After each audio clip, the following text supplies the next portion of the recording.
একটা video short video upload করেছিলাম এগুলো কভারের মধ্যে কিভাবে প্রিন্ট করা হয় আমাদের এই দোকানে আছে।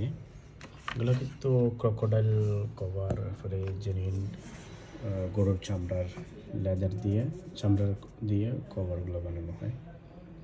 দেখেন একদম 3D টাইপের প্রিন্ট, তো নিখুঁতভাবে প্রিন্ট হয়।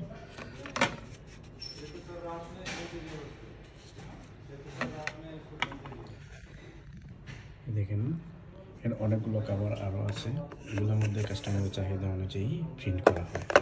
এক এক রকমের এক এক মডেল, সব রকমের কালারই আছে। তারপরে এই স্ট্র্যাপগুলোও চেঞ্জ করা যায়। এই যে দেখেন অনেকগুলো স্ট্র্যাপ আছে, যে স্ট্র্যাপ অনেক রকমের কালার পছন্দ, যে কালার চায় ওই কালার লাগাইতে পারে, ওই কালারের স্ট্র্যাপগুলো লাগাইতে পারে, এরকম আর কি হোল্ড করার জন্য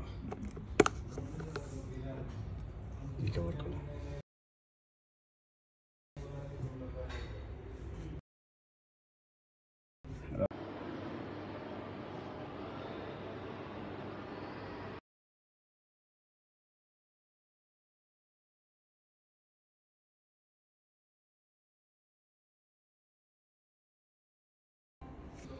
দেখেন প্লাস্টিক কভারের মধ্যেও প্রিন্ট করা যায়।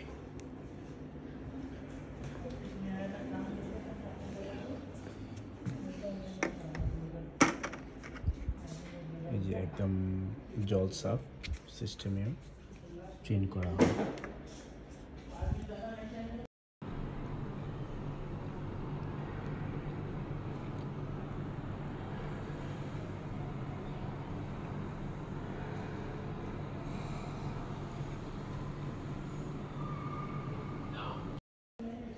এই হচ্ছে মেশিন, এগুলো টেস্ট করা হয়েছে কীভাবে প্রিন্ট হয়। যে প্রিন্টগুলো ভালো এইখানের মধ্যে বসানোর পরে মেশিন অন করার পরে দিলে পরে যে পিকচার এইখানের মধ্যে দেওয়া হবে এই পিকচারটাই প্রিন্ট করা যাবে। যে রকমের পিকচারই চান ওই রকম পিকচারই প্রিন্ট করা হবে। যাদের লাগবে আসবেন আমাদের এখানে, আমি নাম্বার দিয়ে দেবো, লোকেশন দিয়ে দেবো, যাদের লাগবে আসবেন।